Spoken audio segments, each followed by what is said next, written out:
So, the topic which we are going to discuss today is how to start a subsidiary company in India. So, if you wish to establish a subsidiary company in India, then this is a must watch video for you. So, let's start with the basics. Like, foreign companies can establish companies with distinct legal identities in the form of a wholly owned subsidiary company in India. A wholly owned subsidiary company is one whose major stakes are held by another company, also known as the parent or the holding company. Foreign company subsidiaries are the subsidiaries of companies incorporated in foreign countries outside India. So the investment is for such companies comes from their own parents, or I'll say the holding companies. Constituting through foreign direct investment is one major example for the same. Foreign companies have the option of creating branch and project offices in India also, but subsidiaries offer greater flexibility and autonomy. So this is the basic point where people got attracted. The process for incorporating a foreign company subsidiary in India is governed by the Indian Companies Act 2013. Wholly owned subsidiaries are subsidiaries in which the parent company owns 100% of the stakes. Partially owned subsidiaries are the subsidiaries in which the parent company owns more than 50% stakes. Now we will discuss about the foreign direct investment limits and routes. So, FDI for foreign company subsidiary is generally allowed under the automatic route for most sectors. However, there is a significant exception for countries that share land borders with India. These countries include Pakistan, Bangladesh, Bhutan, Nepal, China, and Afghanistan. Subsidiaries from these countries require prior approval from the central government for FDI. It is essential to check the FDI limits and routes for your sector and your country as per the latest foreign policy. Before setting up a subsidiary company in India, the FDI limits and routes may vary depending on the sector and the company of origin of the investment. It is advisable to consult with an expert to ensure that you are compliant with the FDI regulations before setting up a subsidiary company in India. So there must be a glitch, like if you want to get the FDI, then you must also see before establishing a subsidiary company in India or consult a legal consultant who is dealing into Foreign Exchange Management Act with a prior approval or with a prior stake of prevention, so that your money do not go waste for subsidiary company in India.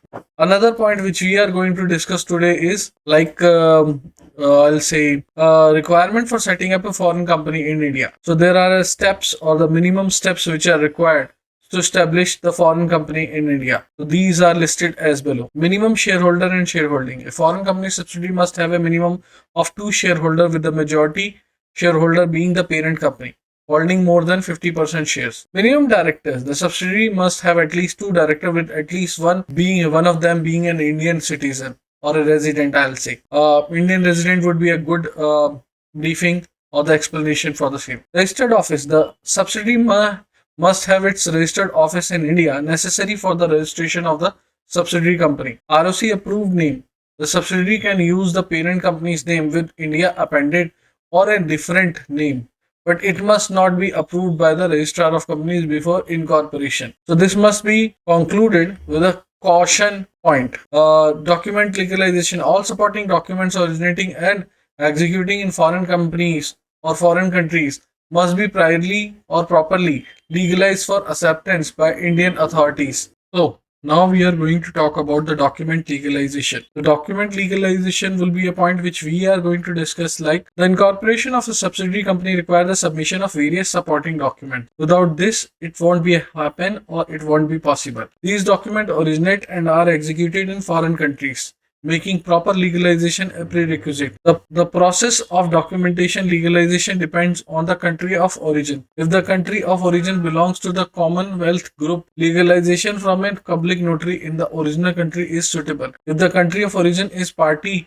to the Hague Convention, legalization can be done through the Apostle Office. If none of these conditions apply, the Indian Embassy can be approached for the document legalization. Incorporation of a foreign subsidiary in India. Once all the requirements supporting documents are prepared, the incorporation process of a foreign company subsidiary in India can begin. The process involves several crucial steps which are listed below. First one, documentation for preparation and legalization of all the necessary documents. Second one is board resolution. The holding company must pass a board resolution to approve the establishment of a subsidiary company in India.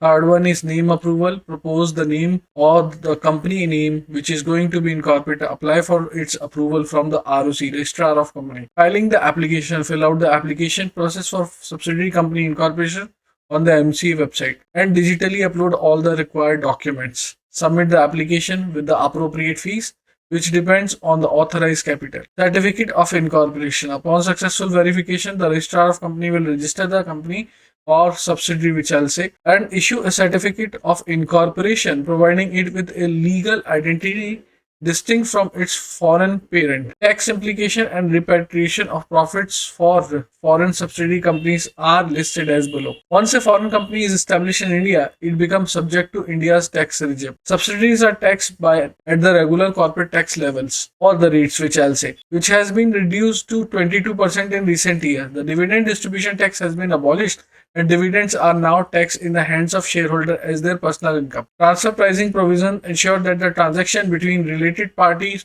or entities, especially between the parent and subsidiaries, are carried out at the market prices. This prevents profit shifting to low tax jurisdiction. When it comes to repatriation of profits, no withholding tax is levied on dividends paid to the foreign shareholders. However, withholding taxes on repatriation rates may vary based on the double tax avoidance agreements, which is known as DTAA, between India and the parent company's country regime. In conclusion, establishing a foreign company subsidiary in India is a complex yet rewarding process. It offers opportunity for foreign companies to expand their business and grow a market which is unexplored till now for them. Understanding the legal and tax requirement is crucial to successful, or I'll say, the operation in India. So if you want to get registered as a foreign subsidiary company in India, then you are at the right video. Or if you have any query related to the same, you can connect us with the WhatsApp number or the calling number which is rotating from right to left in the below video. So you can connect with us on the same number on WhatsApp or call itself. Thanks for watching the video. Please subscribe and hit the bell icon before leaving the video. Thank you. दोस्तों ये video कहीं से कहीं तक किसी भी तरीके का एडवर्टीजमेंट ना है, ना इसे माना जाए ना इसे समझा जाए, सिर्फ एक ट्यूटोरियल वीडियो है नॉलेज पर्पसेस के लिए। Thank you.